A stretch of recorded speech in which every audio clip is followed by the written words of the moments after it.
आज मैं 3 टॉपिक के ऊपर अपना बात रखने का प्रयास करूंगा। तो पहली बात तो ये है, मैं 3 टॉपिक में वो 3 टॉपिक को मैं पार्ट वाइज लाऊंगा। तो आज जिस टॉपिक के ऊपर मैं 3 टॉपिक जो है मेरा, पहले उसको मैं बोल देता हूँ कि जो टॉपिक रहेगा मेरा, ईश्वर क्या है, और फिर योग्य और अयोग्य का परिभाषा क्या है, और उस परिभाषा को समझते हुए हम व्यवस्था में कैसे उस चीज को इम्प्लीमेंट करें। ये मेरा 3 टॉपिक रहेगा और इसको मैं पार्ट वाइज उसमें रखने का प्रयास करूंगा, मतलब पार्ट वाइज लाऊंगा। तो आज मेरा जो पहला टॉपिक है उसके ऊपर मैं आज कुछ कहना चाहूंगा। तो मेरा जो पहला टॉपिक है वो उसका विषय वस्तु पहले बोल देता हूं, उसके ऊपर फिर जो प्रश्न है उसके ऊपर मैं कुछ बोलूंगा, फिर उसका जवाब में। तो जो प्रश्न है और विषय वस्तु है पहले उसको बोल देता हूं। पहले हमें समझना पड़ेगा कि ईश्वर क्या है, ईश्वर तत्व क्या है, ईश्वर को हम किस आधार पर परिभाषित कर सकते हैं। क्या सर्वशक्तिमान ईश्वर अपने चेतन स्वरूप में अभी भी मौजूद हैं? क्या उनका कोई स्वरूप हो सकता है? क्या ब्रह्मांड में जो गति दिखाई हुई देता है, क्या उसमें कोई भी गति सुनिश्चित नियमों के आधार पर होता है या यूं ही रैंडम तरीके से होता है? क्या जड़ में कोई गति हो सकता है किसी एक नियमों के आधार पर?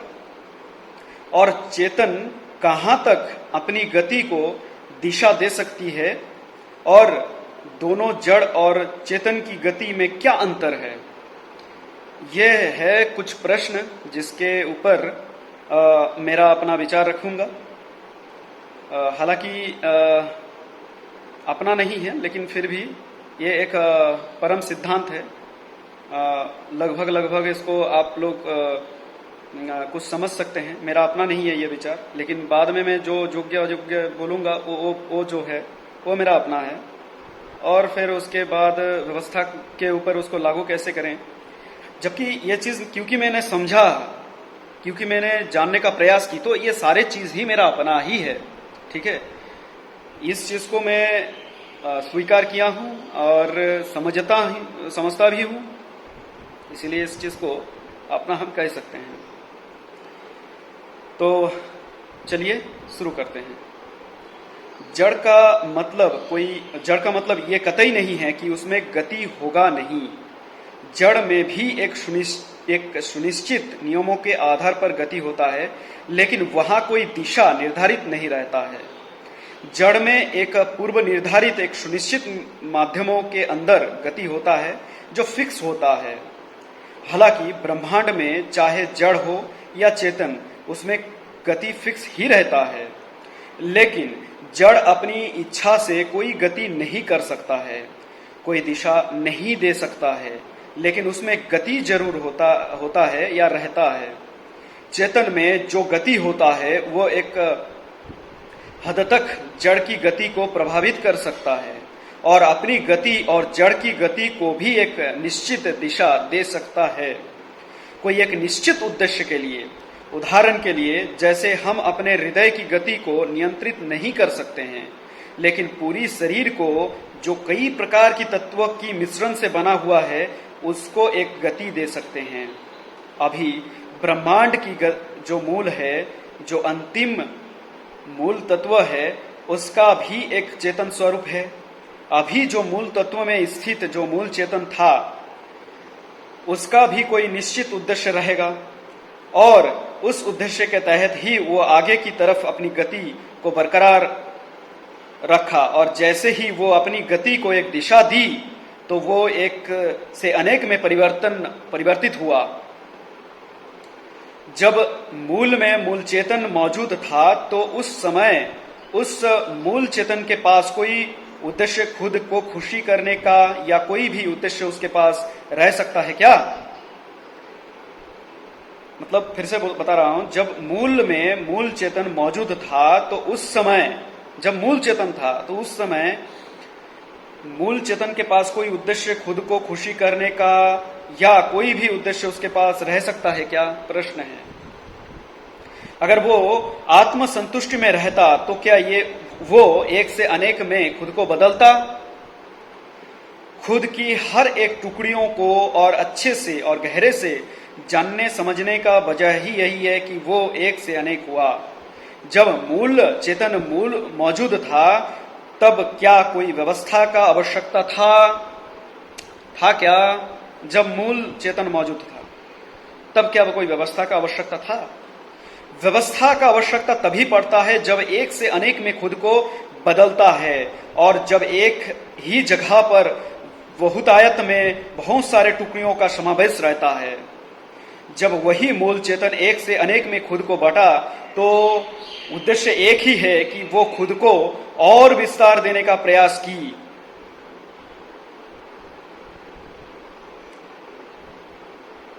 और उस विस्तार के माध्यम से वो खुद ही खुद को जानने का प्रयास में खुद को लगाया और यही उसका उद्देश्य था। अब वो मूल चेतन अकेले स्थित नहीं था, वो जड़ और तत्वों के साथ खुद को रखा और सभी प्रकार के विषयों के साथ रखते हुए खुद को विस्तार दिया। और इस तरीके से ब्रह्मांड की हर एक अंश का हिस्सा वही मूल चेतन और वही मूल तत्व का हिस्सा है। अब इसका मतलब ये स्पष्ट यहां से हो रहा है कि ब्रह्मांड की हर एक अंश का हिस्सा ही वही मूल तत्व या वही मूल चेतन का हिस्सा है। वही ईश्वर ही खुद को एक से अनेक में परिवर्तित किया हुआ है। बहुत बार सवाल ये रखा जाता है कि हमारे इजाजत के बिना हमें पैदा क्यों किया गया? तो इसके जवाब में उनके सामने बहुत से प्रश्न पूछा जाएगा कि तुम्हें पूछने के लिए क्या तुम्हें जो तुम एक प्रश्न रख रहे हो, तुम्हें पूछने के लिए क्या तुम तभी मौजूद थे कि तुम्हें पूछा जाए कि तुम्हें पैदा करें या ना करें? जिन दो पदार्थों की मिलन से जैसा उन दो पदार्थों का प्रकृति होगा उसी के इर्द गिर्द ही एक नया पदार्थ का जन्म होगा। इसी से अलग क्या आप कुछ कर सकते हैं या बहुत सोच समझ करके बहुत बड़ा फेरबदल हो सकता है क्या? अब ये सारे प्रश्न यूं उठा रहा है। अब ये व्यक्ति सारे प्रश्न यूं उठा रहा है क्योंकि तुम वर्तमान हालातों से खुद को संतुष्टि में रख नहीं पा रहे हो। तब इसका कारण कुछ और है और वो कारण खोजने के बजाय तुम ये मत कहना कि हमारे इजाजत के बिना हमें पैदा क्यों किए हुए हो। तुम्हारे पास ही तुम्हारा समाधान है। मरना तुम्हारे हाथ में है, तुम मर सकते हो। वेदांत के नाम पर, ईश्वर के नाम पर तुम अपने ही जन्मदाता के ऊपर जो आरोप लगाते हो उसे